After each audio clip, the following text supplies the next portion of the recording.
કરવામાં આવ્યું. હવે ભગવાનને દયા આવે કે એને આપણને કંઈક આપ્યું છે તો આપણે એને કંઈક આપવું જોઈએ સાહેબ. તો આ તો અભંગ છે, લૂલી છે, બોબડી છે, કુબડી છે.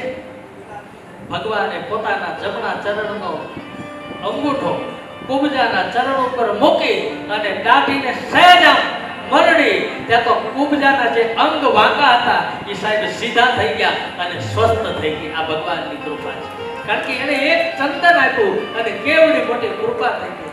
એમ અહીંયા ભગવાનના એ પરમ ધામમાં હું હંમેશા કહેતો રહ્યો છું કે સાહેબ તમે આટલું આપશો ને તે આટલું આપશે, પણ લેવા માટે ક્યારેય કોઈ વસ્તુ કરતા જ નહીં, સ્વાર્થ માટે કંઈ કરતા જ નહીં. કુબજાનું કલ્યાણ કર્યું, સ્વસ્થ કરી દીધી, એક સુંદર રૂપ આપી દીધું છે. અને ત્યાર પછી હવે ભગવાન કૃષ્ણ મથુરામાં ધીરે ધીરે પ્રવેશ કરે છે. યજ્ઞનો આરંભ તો હજી વાર છે, ધનુષ ભંગનો કાર્યક્રમ હજી બહુ વાર છે, અને એમાં કૃષ્ણ યજ્ઞશાળામાં જ્યાં ધનુષ રાખવામાં આવ્યું હતું, ધનુષ રાખવામાં આવ્યું હતું એ યજ્ઞશાળાની અંદર ગયા. કેટલાય પહેરેદારો પહેરી કરતા હતા, ચોકી કરતા હતા. કૃષ્ણ ગયા ત્યાં ધનુષ ઉચકાવ્યું, પ્રત્યંચા દોરી ખેંચી ત્યાં ધનુષ તૂટી ગયું પહેલા જ. અને ભયંકર આખા એ ત્રિભુવનમાં એવો ભયંકર ગડગડાટ આવ્યો અને સૂર્યરથના એ ઘોડાઓ બીજી દિશા ઉપર દોડવા લાગ્યા, સમુદ્રના એ મોજાઓ ઉછળવા લાગ્યા, પશુઓ ખોલકિલાટ કરવા લાગ્યા, આખા એ વિશ્વમાં હાહાકાર થયો. ત્યાં દાસ દાસી નોકર ચાકર બધા દોડ્યા હતા. થયું શું? બલરામજીએ કીધું ત્યાં ખોટે ખોટું તોડી નાખ્યું, આ તો હજી વાર છે. અને બધા જ કંસના એ નોકર ચાકર દોડ્યા, હાથમાં તલવારો ભાલા બરછી લઈ અને કૃષ્ણ સાથે યજ્ઞશાળાની અંદર ગમાતાળ યુદ્ધ થયું. અને ક્ષણવારની અંદર કૃષ્ણ અને બલરામજી દ્વારા બધાયનો નાશ કર્યો, બધાયનો વધ કર્યો, બધાયને તારી દીધા. અને વળી પાછું કોઈને ખબર ન પડે એમ યજ્ઞશાળાની બહાર આવ્યા કે જાણે કાંઈ બન્યું જ નથી, જાણે કાંઈ થયું જ નથી. પણ કંસ એક ઊંચા આસન ઉપર પોતાના સિંહાસન ઉપર બેઠા છે. દેશ દેશાવરથી આવેલા રાજા મહારાજાઓને આસન આપ્યું, એક બાજુ નગરવાસીઓને, એક બાજુ આમંત્રિત મહેમાનોને. બહુ સારી વ્યવસ્થા. બસ હવે પ્રતીક્ષા છે કોની? કૃષ્ણની. પણ કૃષ્ણ અહીંયા આવે એ પહેલા એનું મૃત્યુ થવું જોઈએ. એટલે એ સભાની અંદર ભગવાન કૃષ્ણ ત્યાં આવ્યો એટલે કંસ દ્વારા કુવલિયા પીઠ હાથી ને મોકલ્યો અને કહ્યું કે જાઓ મહાવતને કે કૃષ્ણ અંદર પ્રવેશ કરે એ પહેલા આ કૃષ્ણને ખતમ કરી નાખો. ભગવાન કૃષ્ણ આવ્યા, બલરામજી આવ્યા, હાથી આડો ઉભો છે. મહાવતને સમજાવ્યું કે હે ભાઈ, હે મહાવત, આ હાથીને હટાવી દો, અમને રસ્તો આપો. અને મહાવતે પોતાના એક નાના એવા અંકુશ દ્વારા હાથીને એવો ખીજવો, હાથી ભાગ્યો અને ભાગતાની સાથે ભગવાન કૃષ્ણને પોતાની સૂંઢથી પકડ્યા. કૃષ્ણ એમાંથી છટકી ગયા અને ભગવાન કૃષ્ણ એ કામણગારો તો ખરો છે, હાથીના ચારે પગ વચ્ચે ઊભો રહી ગયો. હાથીને લાતો મારવા લાગ્યા. હાથીને પગ વચ્ચે આવી જાય એટલે દેખાય નહીં કે કૃષ્ણ ક્યાં છે, દેખાય નહીં, પણ સૂંઘીને ખબર પડે. એટલે પોતાની સૂંઢ દ્વારા કૃષ્ણને સૂંઘી અને પગ વચ્ચેથી વળી પાછા કૃષ્ણને પકડ્યા અને વળી પાછા ભગવાન કૃષ્ણને ઉછાળવાની તૈયારી. અને એ જ સમયે સૂંઢ પકડી અને ભગવાન કૃષ્ણ દ્વારા હાથીને પછાડવામાં આવ્યો અને એવો દાંત ખેંચી લીધો હાથીનો, ખબર ન પડે એમ હાથીને ભગવાને પોતાનું ધામ આપી દીધું. મહાવત રૂજી ગયો, વાયુ વેગે આખા એ નગરમાં વાત ફેલી કે પેલો બાલકૃષ્ણ આવ્યો છે. હાથીને મારી નાખ્યો. મારી તો નાખ્યો, પણ સાહેબ પોતાના દાંતને પોતાના ખંભા ઉપર નાખ્યો. શરીરમાં લોહીના છાંટા ઉડ્યા છે. વસ્ત્રો ઉપર બલદાવજીની સાથે પોતાના વસ્ત્રો ઉપર લોહીના છાંટા ઉડ્યા છે. આમ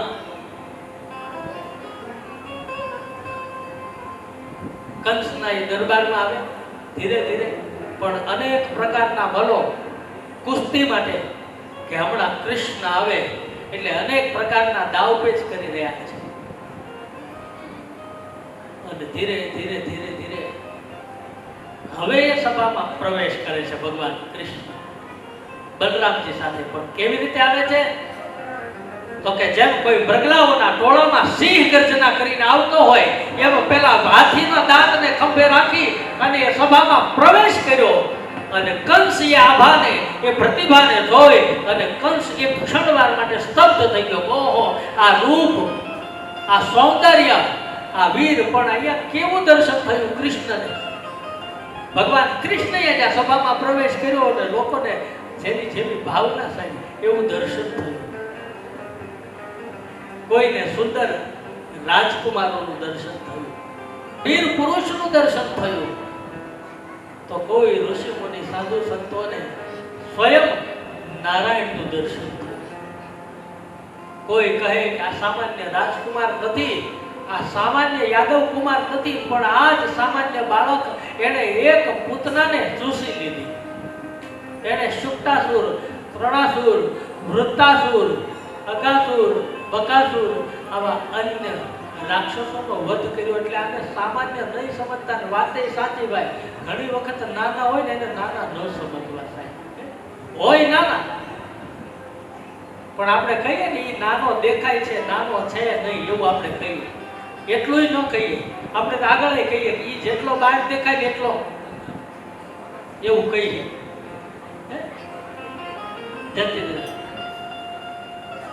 દેખાય નાના, કામ મોટું હોય. સાહેબ, નાનો દેખાય એ નાનો ન સમજવો. મંત્ર કેવો ન હોય, સાવ નાનો એવો મંત્ર હોય, પણ સાહેબ આ વિરાટ ભગવાન વિશ્વ સ્વરૂપાને ભગવાનને વશ કરી દે છે, ભગવાનને આધીન કરે. સાવ નાનો એવો મંત્ર હોય પણ છતાં એ ભગવાનને એને આધીન થવું પડે. સાહેબ, અંકુશ સાવ નાનું હોય સાહેબ, 1.25 ફૂટનું અંકુશ હોય, પણ મતવાનો એ મહાકાય હાથીને વશ કરે કે નહીં પેલો મહાવત? અમુક વસ્તુ નાની હોય છતાં એને નાની ન સમજે. સાપ હાવ નાનો હોય, વેતનો, ફૂટનો, 2 ફૂટનો, એ સપને નાનો ન સમજવો. કારણ કે એક વખત ડંખ મારે ને તો 3, 3.5 કે 4 મળતી કાયાને ક્ષણવારમાં પાડી દે. અગ્નિ નાનો હોય છતાંય નાનો ન સમજાય. એક દીહવાળી આખા ગામને હળગાવી નાખે. એમ અહીંયા ભગવાન કૃષ્ણ આવું અને લોકોને વર્ણન કરવું કે આને નાના નહીં સમજતા, નાના દેખાય છે, નાના છે નહીં. સાહેબ, આનું કામ બહુ મોટું છે. આ વિરાટ પુરુષોત્તમ છે, પુરુષોમાં ઉત્તમ પુરુષોત્તમ છે સાહેબ. એટલે આપણે પણ આજે આ કથાના વિરામ તરફ જ્યારે જઈ રહ્યા છીએ ત્યારે પુરુષોત્તમ માસમાં તો કથા થાય છે, ઉત્તમ માસમાં કથા થાય છે. એટલે મારું અને તમારું સૌનું પરમ સૌભાગ્ય છે. મારા ને તમારા ઉપર અનંત મને અહેતુક કૃપા છે સાહેબ, કે મને અને તમને આપણે સૌને જેઠવા પરિવારના નિમિત્ત માત્રથી આ સુંદર કથાનો સંયોગ મળ્યો છે સાહેબ. માટે ફરી એક વખત આવો રૂડો અવસર જ્યારે મળે ત્યારે એનો સમયનો સદુપયોગ કરી અને લાભ લઈએ. માટે ભગવાન કૃષ્ણજીએ જ્યાં પ્રહાર અને પ્રવેશ કર્યો એ સમયે ચાણૂર અને મુષ્ટિક આદિ બલ્લો પોતાનું બળ બતાવી કૃષ્ણ આવ્યા છે.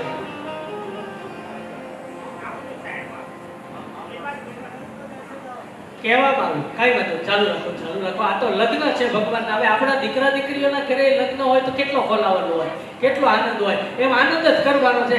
કારણ કે આપણા ઘરે લગ્ન હોય 5 જણા આમ આનંદ કરતા હોય, 5 જણા આમ આનંદ કરતા હોય, અહીંયા તૈયારી થતી હોય, લગ્ન મંડપની તૈયારી થતી હોય, લાઇટ ડેકોરેશનની તૈયારી થતી હોય, ધ્વજા પતાકાની તૈયારી થતી હોય, ફૂલ તોરણની તૈયારી થતી હોય, તો આપણા ઘરે આવું હોય ત્યારે આ તો અખિલ બ્રહ્માંડ નાયક ભગવાન કૃષ્ણના લગ્ન છે. આમાં તો હોય જ ને બધું. કરો જપો સીતા સીતા સીતા સીતારામ ગાઈએ, सीता सीता सीता सीताराम गाइए, જપો સીતા સીતા સીતા સીતારામ ગાઈએ, રાધે શ્યામ ગાઈએ, राधे श्याम गाइए, સીતારામ ગાઈએ, सीताराम गाइए, સીતારામ ગાઈએ, सीता सीता सीता सीताराम गाइए, सीता सीता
सीताराम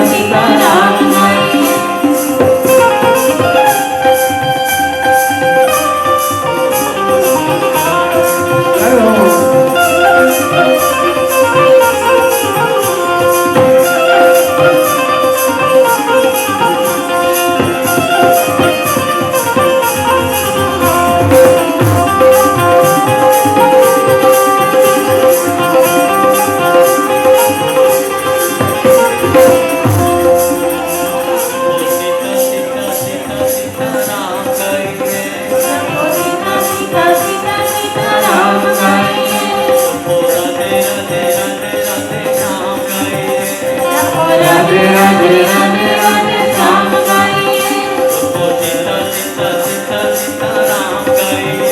सीता सीता सीता सीताराम गाइए, सीताराम गाइए, राधे श्याम गाइए, राधे श्याम गाइए, सीताराम गाइए, सीताराम गाइए, राधे श्याम गाइए, सीता सीता सीता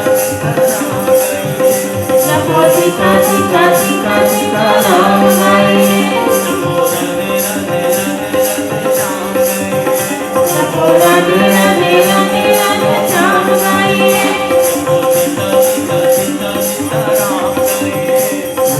सीता सीता सीता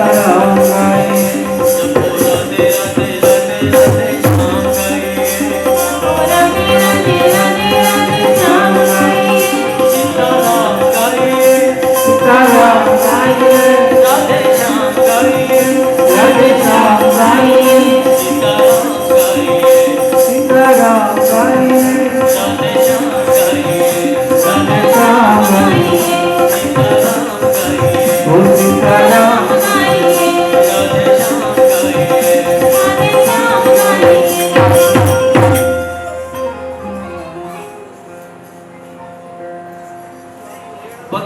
કૃષ્ણજીનો પ્રવેશ થવો.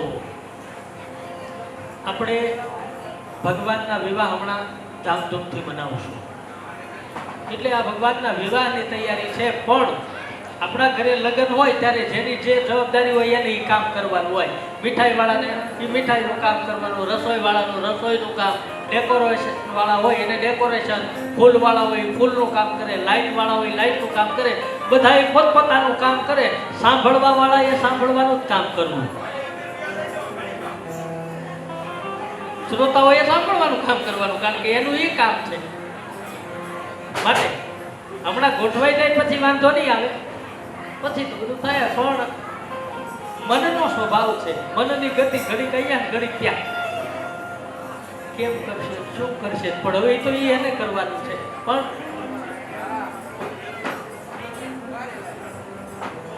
આપણે હવે આનંદ કરવાનો છે. આપણે સૌએ એને અહીંયા જ્યારે જે કાંઈ થતું હોય એ ક્રિયાઓને કરવા દેવી. અને આપણે, કારણ કે આપણે અખિલ બ્રહ્માંડ નાયક ભગવાનના વિવાહમાં જવાનું છે, નારાયણના વિવાહમાં જવાનું છે, ઈશ્વરના વિવાહમાં જવાનું છે.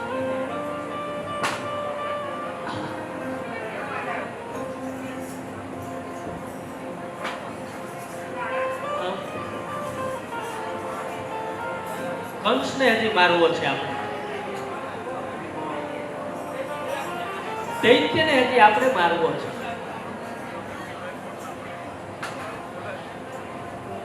કે સત્ય સ્વરૂપ ધર્મનો જ્યારે પ્રકાશ થાય સાહેબ, ત્યારે અધર્મનો નાશ થાય અને ભગવાન આવ્યા જ છે એના માટે. માટે સૌ મન લગાડી ધ્યાન દઈ અને કથાને સાંભળી. ચાણૂર અને મુષ્ટિક આ મલ્લો ભગવાન કૃષ્ણ સાથે યુદ્ધ કરવા માટે, પણ જ્યાં ભગવાન કૃષ્ણ કોળિયા પીઠ હાથીનો દાંત પોતાના ખભા ઉપર લઈને આવે છે, અને એ સમય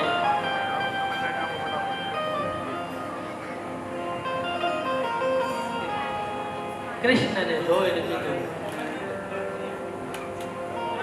એક વાલ સખા અમારી સાથે યુદ્ધ કર. ત્યારે ભગવાને એમ કીધું કે નીતિ શું કહે છે, કોની સાથે કેવો વ્યવહાર કરાય, કોની સાથે કેવું કામ કરાય. આપણો સમોમણીઓ હોય અને એમની સાથે હું અને તમે કામ કરીએ બાજીએ તો એક વાત જુદી છે, પણ કોઈ રૂષ્ટપુષ્ટ માણસ આવી અને કોઈ નિર્બળ કે દુર્બળ ઉપર પ્રહાર કરે એ યોગ્ય નથી. એટલે કૃષ્ણ નીતિ સૂત્ર અહીંયા ચાણૂરને શીખવાડે છે કે આ યોગ્ય નથી, આ શું. ત્યારે ચાણૂર મુષ્ટિકે કીધું કે તમે આવડો મહાકાય હાથીને હણી શકો તો અમારી સાથે યુદ્ધ ન કરી શકો, કારણ કે એ એના બળને જાણતો તો હાથીમાં કેટલું બળ હોય. ત્યારે આવા હજારો મલ્લો થાય ત્યારે એક હાથીનું બળ થાય સાહેબ, અને એવા હાથીને શુદ્ધ પકડીને ધરા ઉપર પછાડવો અને એનો દાંત ખેંચી લેવો તો કોઈ સામાન્ય વીર પુરુષનું કામ નથી, સ્વયં ઈશ્વરનું કામ છે. હા, આમ ચાણૂર અને મુષ્ટિકને લલકાર દ્વારા કૃષ્ણ અને બળદાવજી દ્વારા લલકારવામાં આવ્યા છે. એ સમયે પરસ્પર ઘમાસાણ યુદ્ધ થયું, એકબીજા પર એવા પ્રહાર થયા, અનેક પ્રકારના દાવપેચ થયા, અનેક પ્રકારનું દ્વંદ્વ થયું, અને આખરે એક પછી એક ચાણૂર અને મુષ્ટિક જેવા ક્ષણક્ષર વાળની અંદર અહીંયા કૃષ્ણ અને બલદાવજી દ્વારા મૃત્યુ પામ્યા છે. અને મૃત્યુ પામતાની સાથે હવે એક પણ એ મથુરામાં વીર રહ્યો નહીં સાહેબ. હા, બધાને મારી નાખ્યા. ત્યાં કંસ ધ્રુજી ગયો, ઓહો આ મારા બધા જ સૈનિકો, મારા બધા જ વીર પુરુષો અહીંયા બધા જ મૃત્યુને શરણ થયા છે, હવે હું એક બાકી છું. એટલે કંસે યુક્તિ કરી પોતાના દ્વાર પોતાના અંગરક્ષકોને કીધું કે આ બંને બાળકોને, આ બંને ગોવાળિયાને આપણા નગરમાંથી કાઢી નાખો. કૃષ્ણ કે કાઢી ક્યાંથી નાખવો, તને માર આવ્યો. અને એક છલાંગ લગાવી અને કૃષ્ણએ જ્યાં કંસ બેઠો છે ત્યાં આવી, પણ ત્યાં તો કંસના નેત્રો લાલ થયા, હાથમાંથી ખડગમાંથી તલવાર ખેંચી, પરસ્પર એટલા પ્રહાર થયા. આકાશમાંથી દેવતાઓ હવે ભગવાનને સ્તુતિ પ્રાર્થના કરવા લાગ્યા કે હે હરિ, હે પ્રભુ, હવે બહુ ન રમાડો, કારણ કે આ કંસે એટલા અત્યાચાર કર્યા છે, આ કંસે એટલા પાપ કર્યા છે. પ્રભુ, હવે આનો ભાર અમારાથી સહન થતો નથી, અમને મુક્ત કરો. અને ભગવાન કૃષ્ણ દ્વારા કંસનો એવો પ્રહાર કર્યો કે કંસને ભગવાને પોતાનું ધામ આપી દીધું અને આકાશમાં પુષ્પવૃષ્ટિ થઈ. ભગવાન કૃષ્ણનો જય જયકાર થયો. બોલ્ય બાલ કૃષ્ણ ભગવાન કી જય. પ્રકાશ પુંજ, તેજ પુંજ, અખિલ બ્રહ્માંડ નાયક, જગત નિયંતા, જગત ઉદ્ધારક, જગત સુધારક, આવા ભગવાન કૃષ્ણએ આ ધરાનો ભાર લીધો. પછી તો વાજા, શંખ, શરણાઈ, વાજિત્રો વાગવા લાગ્યા, પણ કંસના પત્ની આવ્યા, કંસ પાસે વિલાપ કરવા લાગ્યા, રડવા લાગ્યા. સ્વાસ્થ્ય સાંત્વના આપી કે હે દેવી, આ જગતમાં જે આવે છે એને જવાનું છે, જેનું નામ છે એનો નાશ છે, જેનો જન્મ છે એનું મૃત્યુ છે, આ તો પાકું છે. પણ ભગવાન કૃષ્ણનો જય જયકાર કરતા કરતા હવે બધાની એક ઈચ્છા છે કે જે કૃષ્ણએ કંસને માર્યો છે એ મથુરાનો રાજા અમારો કૃષ્ણ બને બસ. પણ કૃષ્ણએ કીધું કે રાજગાદીનો અધિકાર મારો નથી, કારણ કે આ મારું છે. અને ફરી એક વખત જરાસંઘને એ મથુરાનો રાજ તિલક કર્યું, મથુરાની રાજગાદી આપી. આમ ઉગ્રસેનને રાજગાદી આપી અને પછી ફરી એક વખત જય જયકાર થવા લાગ્યો. ભગવાન કૃષ્ણની સ્તુતિ કરવા લાગી. ઉગ્રસેન રાજાનો જયઘોષ કર્યો. અને આ બાજુ કંસના મૃત્યુ પછી એમની પત્ની છે જરાસંઘ પાસે ગઈ. જરાસંઘ પાસે આવી, કારણ કે વિધવા થઈ છે. પિતાને ત્યાં દીકરી આવી અને પિતાથી સહન ન થયું અને એણે નક્કી કર્યું કે મારા જમાઈને જેણે માર્યો છે એમના આખા યાદવ કુળનો વંશ ન કરવું ત્યાં સુધી મને ચેન નહીં પડે. આમ ભગવાન કૃષ્ણજી ત્યાંથી સીધા કારાવાસમાં ગયા, કારણ કે ત્યાં પોતાના માતા પિતા ત્યાં કારાગ્રાસમાં જેલવાસ ભોગવી રહ્યા છે. એટલે માતા પિતાની પાસે આવ્યા, જેલના દ્વાર ખોલવામાં આવ્યા, બેડીઓ ખોલવામાં આવી અને ભગવાન કૃષ્ણ પોતાના માતા પિતાને આજ પહેલી વાર પ્રણામ કરે છે. પણ અખિલ બ્રહ્માંડનો નાયક એને જગત હિત લોક કલ્યાણ માટે સાહેબ જેલું ભોગવી છે. આંખમાં આંસુ આવી ગયા ભગવાન કૃષ્ણને. દેવકીની આંખમાં આંસુ આવ્યા, વસુદેવજીની આંખમાં આંસુ આવ્યા. પણ માં દેવકી એ આ વિરાટ પુરુષ, આ પરમ પુરુષને જાણી ગયા. માટે સૌથી પહેલા નંદ એમને દુઃખ છે અને અહીંયા વસુદેવને દુઃખ છે. શું કામ?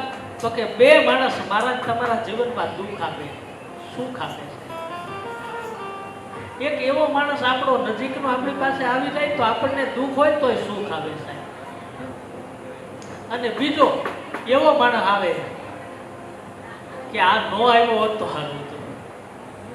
એટલે દુઃખ તો બેય આપે ને સુખ એ બેય આપે. કેવો માણસ સુખ આપે, કેવો માણસ પધારો બાપુ. પૂજ્ય સંતો અલખની જ્યોત જગાવતા જગાવતા આપણને અહીંયા કોઈ ને કોઈ સ્વરૂપે અહીંયા આશીર્વાદ મળે છે. ત્યારે બોલે રામદેવજી મહારાજ સિદ્ધ રામદેવજી મહારાજની જગ્યામાંથી પૂજ્ય પૂજપાદ બાપુ ગયા વખતે આપણને આશીર્વાદ દેવા આવ્યા હતા ગયા વર્ષે અને આ વર્ષે પણ સંતોની કૃપા, સંતોનો આપણા ઉપર આશીર્વાદ, એમનો અનન્ય આપણા ઉપરનો પ્રેમ જ્યારે આપણી વચ્ચે ઉપસ્થિત હોય ત્યારે આપણું પરમ સૌભાગ્ય છે કે આ કથાના માધ્યમથી પૂજ્ય બાપુની પૂર્ણ કૃપાથી આવા સિદ્ધ સંતો આપણી કથામાં આવે છે અને આપણી ઉપર અનન્ય અને અહેતુક કૃપા વરસાવે છે. ત્યારે આવો ફરી એક વખત ભગવાન કૃષ્ણ જે છે એ પોતાના માતા પિતાને કારાવાસમાંથી મુક્ત કરે છે. ભગવાન કૃષ્ણને કહ્યું કે હે કેશવ, આખરે તો તમારો જન્મ અહીંયા થયો છે, તમારા મૂળ માતા પિતા તો અહીંયા છે. નંદ અને યશોદા એ તો તમારા પાલક પિતા છે, પાલક માતા છે. એટલે લોકોનો એક ભાવ, એક સુર કે હવે કૃષ્ણ અહીંયા રહે મથુરામાં. અને દરેક માતા પિતાઓને હોય હો, દીકરો પોતાના નગરમાંથી, પોતાના ગામમાંથી એક જગ્યાએથી બીજી જગ્યાએ કામ ધંધા અર્થે, વેપાર અર્થે જતો હોય તો માતા પિતાને જ્યાં સુધી રજાઓમાં કે વેકેશનમાં પાછો ન આવે ત્યાં સુધી ચેન પડેલી છે. ભલે ગમે એટલા સુખી સંપન્ન કમાતો હોય, બધું હોય, પણ એક સાંજે ફોન ન આવે સાહેબ તો એમ થાય કે આજ કેમ ફોન નહીં આવ્યો હોય. ત્યારે અહીંયા કૃષ્ણ તો આજ જન્મથી લઈ અને આજ પહેલી વાર જ્યારે આવ્યા છે ભવબંધનમાંથી મુક્ત કરવા માટે આવ્યા છે.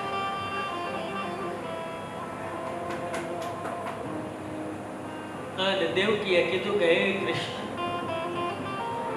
તને જન્મ તો આપ્યા પણ જન્મથી લઈ અને આજ સુધી જગતનું હિત કરવા માટે તારે કેટલું સંઘર્ષ કરવું પડ્યું. સાવ નાનપણમાં રામના સમયમાં ભગવાન રામ આવ્યા ત્યારે એને એક ખાલી કેવલ પૂતનાને જ મારી હતી, અને કેવલ તારિકાને મારી હતી. અહીંયા પૂતનાથી લઈ અને છેક કંસ સુધી બાળપણમાં ભગવાન રામ તો મોટા થયા, વિવાહ થયા, વનમાં ગયા પછી પણ અહીંયા તો હજી રમવાના દિવસો છે તો રમે છે અને લીલાઓ કરે છે. એટલે કૃષ્ણને કહેવામાં આવ્યું કે હે કેશવ, હે કૃષ્ણ, હવે તમે અહીંયા રોકાવો. અને માની એ મમતા, માનો એ પ્રેમ, નંદ બાબા એ સાથે આવ્યા હતા અને એને કીધું કે હે નંદ, હવે તમે પાછા એકલા જાઓ ગોકુળમાં. નંદ કહે તો હું જઈશ તો હું વ્રજવાસીઓને જવાબ શું આપીશ? લોકો પૂછશે કે તમે જ્યારે ગયા હતા ત્યારે કૃષ્ણ અને બલદાવજીને સાથે લઈને ગયા હતા અને આવ્યા ત્યારે એકલા કેમ આવ્યા? સમજાવી દઈશ લોકોને. પણ યશોદા મને જ્યારે પૂછશે કે કૃષ્ણ અને બલરામ ક્યાં છે ત્યારે એને હું શું જવાબ આપીશ? ત્યારે કૃષ્ણએ કીધું કે મારી માને સમજાવીને કહેજો કે હવે થોડાક દિવસ હું અહીંયા બસ. કૃષ્ણનો પ્રેમ અને નાઈ ન પડાય, પોતાના માતા પિતાથી છૂટો, ભલે સંસ્કારનું સિંચન યશોદાએ કર્યું છે પણ જન્મ તો દેવકી આપ્યો છે. કૃષ્ણને આજીજી કરી, કૃષ્ણને પ્રાર્થના કરી, કૃષ્ણ નંદ બાબાને સમજાવે છે પણ મન માનતું નથી. પણ હવે મનને મનાવવું પડશે, કારણ કે નંદ બાબા સમજી ગયા કે આમાં મારો અધિકાર નથી. આની વિદાય આપી, સમય ગયો. મથુરાની અંદર એવો આનંદ છવાય છે, પણ ધીરે ધીરે કરતા કરતા આ 7મું વર્ષ ભગવાન કૃષ્ણનું છે. એટલે કર્ણવેદ, ઉપનયન, યજ્ઞોપવીતનો સુંદર સંસ્કાર આપ્યો.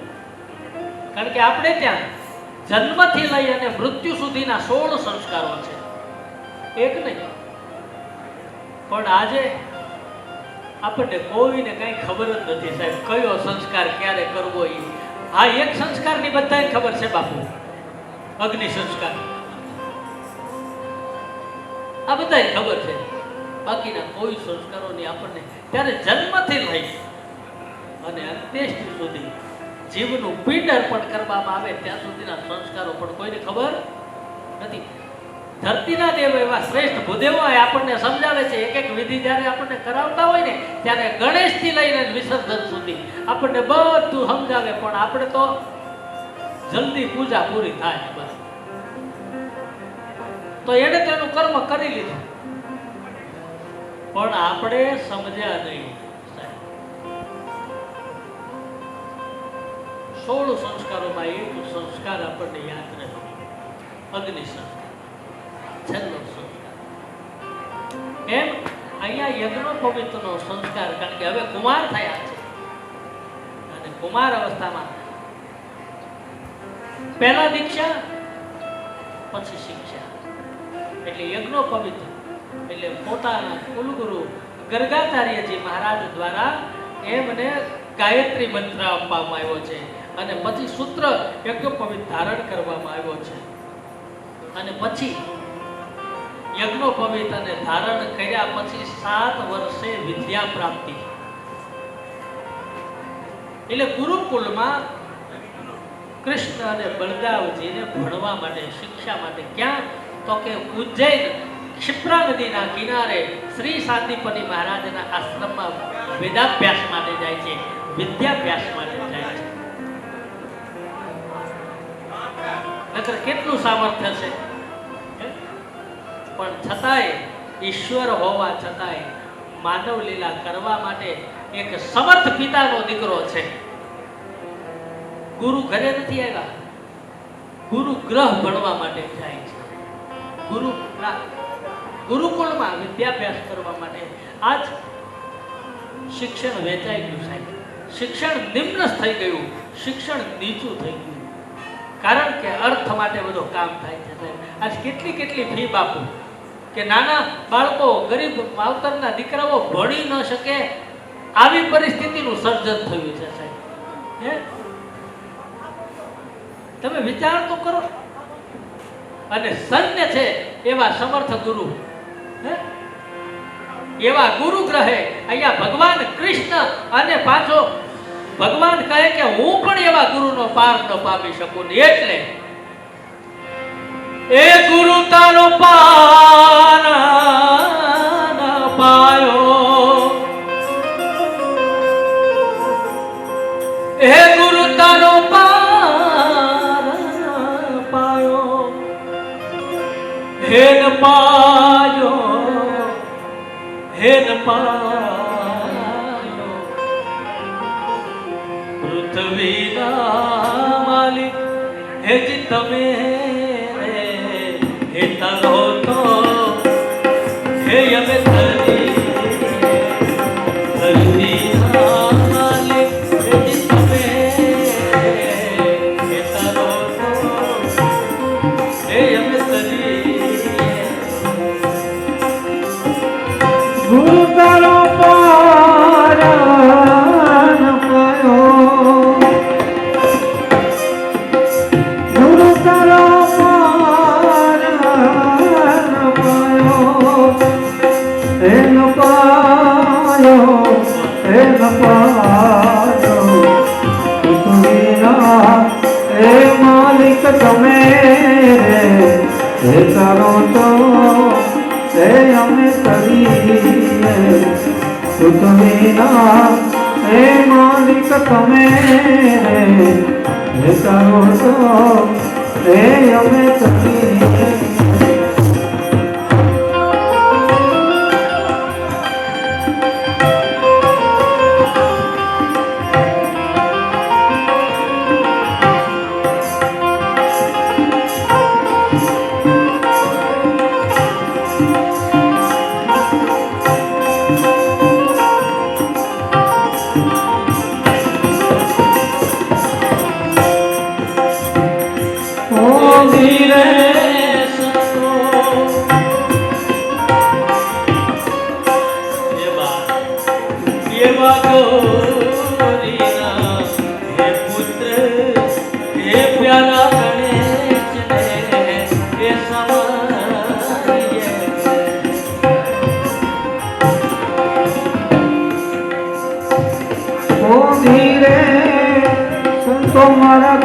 ગૌરીના પુત્ર હે મોરા ગણેશ ને હે સમારે હે સમારે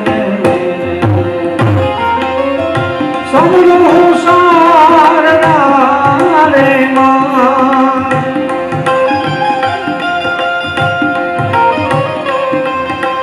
સમૃહ તો શારદા રે માં હે મેવારી હે મેવારી પૃથ્વીના હે માલિક તાર દો અમને તાર દો ગુરુ તાર હરે તાર ગુરુ તારો પાયો, ગુરુ તારો પાયો, હેલ પાયો, હેલ પાયો, પૃથ્વીના માલિક હે જ તમે રે, તારો તો હે અમે તારી હે અમે તરીએ, હે અમે તરીએ. આવા સમર્થ સદગુરુ ભગવાનના સ્થાનની અંદર ભગવાન કૃષ્ણ અભ્યાસ કરવા માટે ગયા, પણ બે સમાનાર્થી ભેગા થાય ને ત્યારે એને એમ થાય કે હું ઓવરટેક કરી લઉં, બોલાને એમ થાય હું કરી લઉં. અહીંયા અખિલ બ્રહ્માંડનો નાયક આજ સંદીપની ઋષિના આશ્રમની અંદર વેદાંત શિક્ષણ લેવા માટે જોજો, અને ધન્ય છે એ શિક્ષણ. આપણે નાના હતા ને એ ભણવા જતા, શું એ આનંદ હતો સાહેબ. અત્યારે એવાનું કઈ રહ્યું જ નહીં સાહેબ. બધા જ એક આસન ઉપર બેઠા હોય, ગુરુજનો સામે બેઠા હોય સાહેબ, અને એ પ્રાર્થનાઓ ગવાતી હોય. અત્યારે તો એક લાઉડ સ્પીકર મૂકી દે અને બધા જ પોતપોતાના વર્ગખંડની અંદર ક્લાસમાં બધા મૌન ઉભા રહે, કોઈ જ કાંઈ આવડતું જ નથી. અને આપણે તો યા કુંદે ઋતુષારહાર ધવલા યા શ્વેત પદ્માસના, અત્યારના બાળકોને આવડે? કોઈ આવડતું નથી. પ્રાર્થના જ રહી નહીં સાહેબ. શું તમે પાયામાં જ ખોટું સાહેબ. એ નાના નાના હોય અને આપણા ગુરુજનો આપણને ગૌરવતા હોય છે. પેલા મોરલાની પાસે બેઠા શારદા જોને, આપે વિદ્યા કેરુડા માતા શારદા જોને. બધાને આવડે છે. શું કામ? કે આ સંસ્કારોનું સિંચન ગુરુ દ્વારા કરવામાં આવ્યું છે, અભ્યાસમાં સમય કરવામાં આવ્યો. અત્યારે આવ્યું કાંઈ નહીં, કવિતાનો કાંઈ મેળ નહીં, પાઠનો મેળ નહીં. કેવા કેવા પાઠ આવતા હતા આપણે ત્યાં. સાધુ સંતો વીર પુરુષો ઇતિહાસોની પુરાણોની કથાઓના. અત્યારે આમાં કાંઈ નહીં. સારું છે છતાંય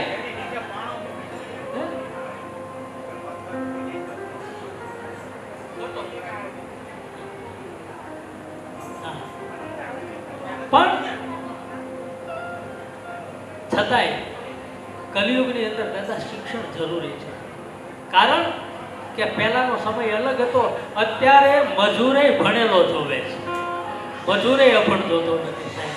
એટલે એના માટે થઈ અને સાહેબ મારી આપ સૌને કરબદ્ધ પ્રાર્થના કે આપ જે પરિસ્થિતિમાં હોય તે પણ તમારા દીકરા દીકરીઓને ખાસ ભણાવજો. શિક્ષણની આ જગતમાં બહુ મોટી તાતી જરૂરિયાત છે સાહેબ. મુશ્કેલી એ છે દીકરીઓ ભણે દીકરાઓ ભણતા નથી. હું કરે છે કે હીરા કરે. દીકરી તો કે એને ગ્રેજ્યુએશન કરેલું છે, એને એમકોમ કરેલું છે, એને બીકોમ કરેલું છે, એને બીબીએ કરેલું છે, એને બીસીએ કરેલું છે. ભાઈએ તે કે એને માથે કરેલું છે. કારણ કે એકલા રહ્યા હોય, કોઈ પૂછવા વાળું હોય નહીં. અહીંયા મોજ શોખ કર્યા હોય, જલસા કર્યા હોય, રૂમના ભાડાના થતા ન હોય, પગારમાં ઉપાડ લઈ લીધો હોય એટલે પગાર થયા ન હોય. નહીં સાહેબ, દીકરાઓને ભણાવજો. આજ દીકરાઓને દીકરીઓનું લેવલ મળતું નથી સાહેબ.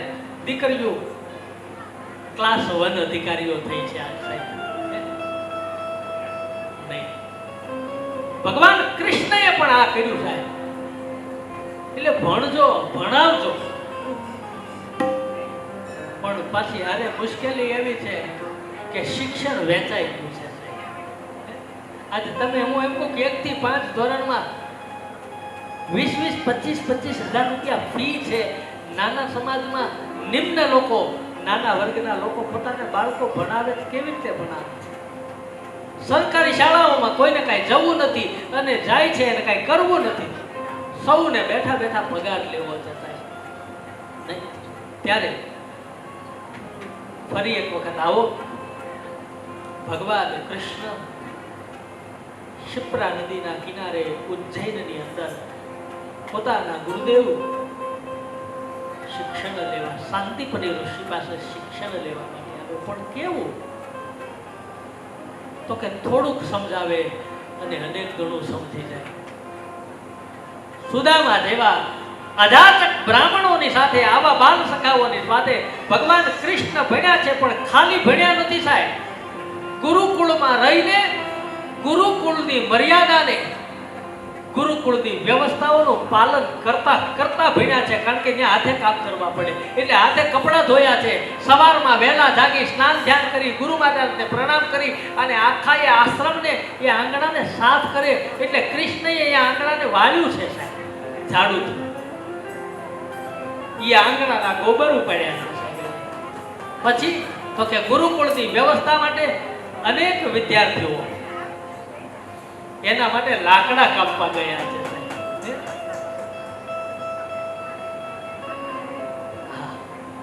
અને આ કરવું જ પડે. પણ આવું સંસ્કારોનું સિંચન કોઈ આવા સમર્થ સત્પુરુષો અને સદગુરુઓ જ આપે.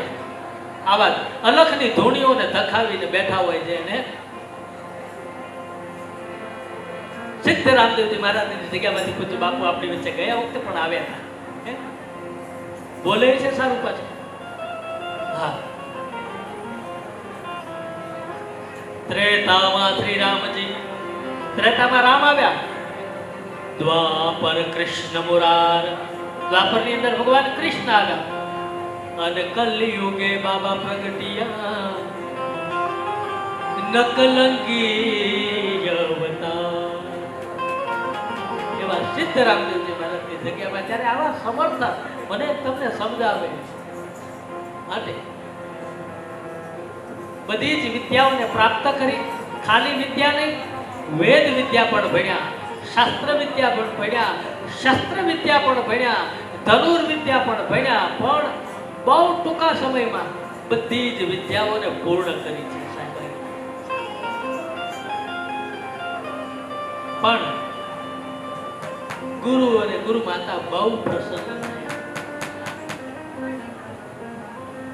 અને વિદ્યા પૂર્ણ કર્યા પછી શિષ્યએ પોતાના ગુરુને ગુરુ દક્ષિણા દેવાની હોય છે. પ્રણામ કર્યા ગુરુ અને ગુરુ માતાને. શાંતિપની ઋષિ અને કહ્યું કે હવે માગો, હું આપને ગુરુ દક્ષિણામાં શું આપું? ત્યારે ગુરુ માતાએ માગ્યું કે તમારે હે કેશવ, હે કૃષ્ણ, હું જાણું છું કે આપ મારે ત્યાં કોઈ સમર્થક, કોઈ ગોવાળિયા કે રાજકુમાર નહીં, સ્વયં ભગવાન મારે ત્યાં શિક્ષા લેવા આવ્યા છે. અને શિક્ષાના ભાગરૂપે ગુરુ દક્ષિણામાં તમારે મને કંઈ આપવું હોય તો અમારો એકનો એક દીકરો મૃત્યુ પામ્યો છે ને એ તમે અમને પાછો આપો. બસ. જવો દ્વંદ્વમય સૃષ્ટિમાં ભગવાનના ઘરનો સાહેબ ક્રમ છે કે આવે એને જવું પડે. મેં હમણાં જ કીધું ને, જન્મ એને મૃત્યુ તો છે ને છે, પણ મૃત્યુના મુખમાંથી મર્યા પછી અહીંયા માએ પ્રેમને વશ થઈને પોતાનો દીકરો પાછો માંગ્યો છે. તો વિચાર તો કરો, કાળના ક્રમને બદલી નાખ્યો.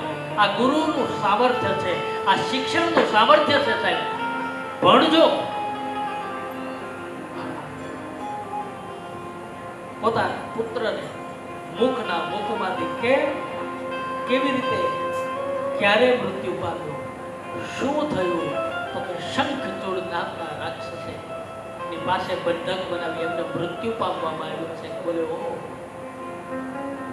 જળમાં ગયા, શંખચૂડ સાથે ઘમાસાનું યુદ્ધ થયું. કીધું કે મેં નથી લીધો. તો સમુદ્રને પ્રાર્થના કરો એમનામાંથી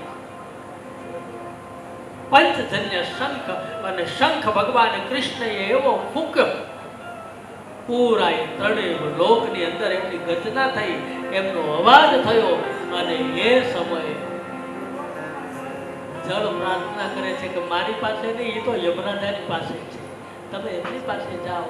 અને યમલોકની અંદર ફરી એક વખત ભગવાન કૃષ્ણને શંખ ફૂંક્યો. યમરાજા કૃષ્ણની પાસે આવ્યા, સ્વયં કાળ. બોલે શું છે? તો કે અમારા ગુરુપુત્રને પાછા આપો. અને આજ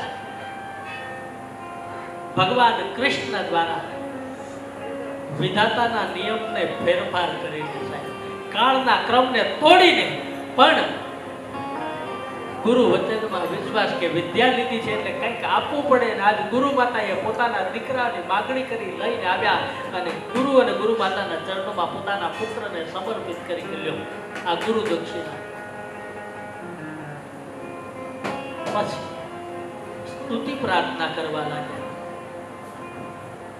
પણ વિદ્યાભ્યાસ પૂર્ણ કરી અને હવે ભગવાન કૃષ્ણ અને બલરામજી ફરી એક વખત મથુરામાં આવે છે. પણ અહીંયા નંદરાજા મથુરાથી પાછા ગોકુળમાં ગયા અને ગોકુળની ગોપ ગોપાંગનાઓ કૃષ્ણના વિરામાં વિયોગ કરે છે, કૃષ્ણના વિયોગમાં રડે છે. નંદ બાબાને કહે તમે ગયા ત્યારે એકલા નહોતા ગયા, કૃષ્ણ બલદાવજીને લઈને ગયા હતા. અને હે નંદ, તમને આમાં આનંદ કેમ આવે કે તમે કૃષ્ણને છોડીને આવ્યા છો? આમ કોઈ વ્રત લીધા કે જ્યાં સુધી કૃષ્ણ નહીં આવે ત્યાં સુધી અમે અમારા ઘરના ચૂલા નહીં પ્રગટાવીએ. કોઈ કહે કે અમે અમારે કેવલ અને કેવલ ફળ ફૂલ ખાઈ અને દિવસો પસાર થશું. કોઈ કહે કે અમે જળ પીને, પણ જ્યાં સુધી કૃષ્ણ અમારા ગોકુળમાં ન આવે ત્યાં સુધી, કૃષ્ણ દર્શન ન કરીએ ત્યાં સુધી અમે આજ અનાજય નહીં લઈએ અને ફળ ફૂલે નહીં લઈએ. કેવો કૃષ્ણ તરફનો પ્રેમ! અને શ્રી સુખદેવજી મહારાજ રાજા પરીક્ષિત પાસે ગોપી ગીતનું વર્ણન કરે છે. અહીંયા કેટલા પ્રકારના ગોપી ગીત, યુગલ ગીત, એલ ગીત, ભ્રમર ગીત. આમ પણ હવે ભગવાને કૃષ્ણ તો આખરે અંતર્યામી છે અને એને યાદ આવે છો. પછી કૃષ્ણને કેવલ ગોપીઓ જ યાદ કરે છે એવું નહીં, પણ રાત્રિનો સમય અને ભગવાન કૃષ્ણ પોતાના શયન ખંડમાં જ્યારે સૂતા હોય ને ત્યારે એને એની મા યશોદા એને યાદ આવે છે. એને એના બાળ બાળ સખાઓ યાદ આવે કે અત્યારે મા હું કરતી છે. એ ગોપીઓ માખણ ખવડાવતી હોય, એ ગોપ ગોપાંગનાઓ, એ બાલ સખાઓ કૃષ્ણના સાથે કોઈ કેડી દડો રમતા હોય.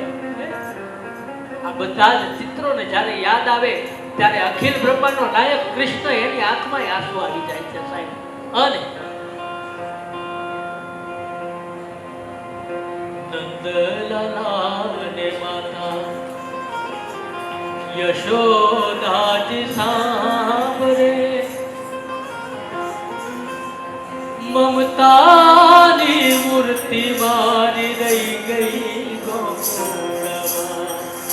લાલાને માતા યશોદાજી સાંભળે, મમતાની મૂર્તિ મારી રહી ગઈ ગોકુળમાં.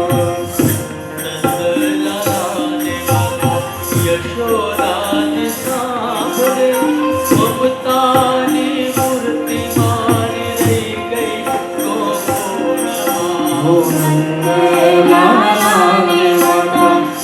યશોદાજી સાંભળે, મમતાની મૂર્તિ મારી રહી ગઈ ગોકુળમાં. મમતાની મૂર્તિ મારી રહી ગઈ ગોકુળમાં. મમતાની મૂર્તિ મારી રહી ગઈ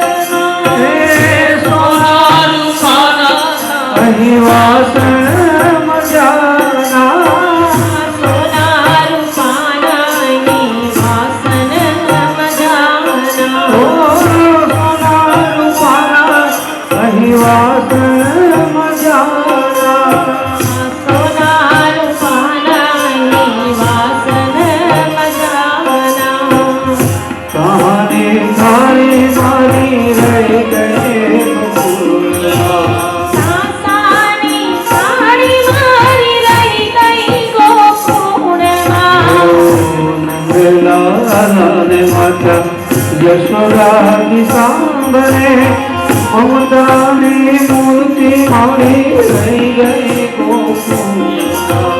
મમતાની મૂર્તિ મારી રહી ગઈ ગોકુળમાં.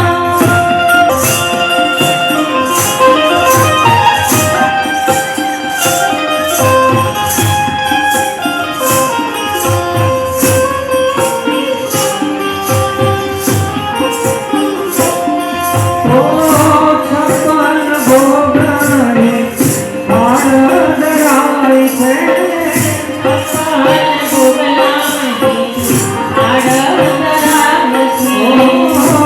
છપ્પન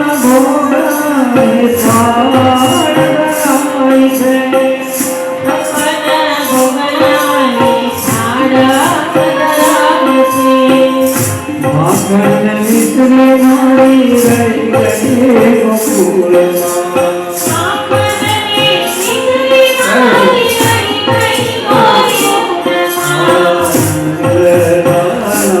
માતા યશોદાની સાંભળે મમતાની મૂર્તિ મારી રહી ગઈ ગોકુળમાં.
યશોદાની સાંભળે મમતાની મૂર્તિ મારી રહી ગઈ ગોકુળમાં.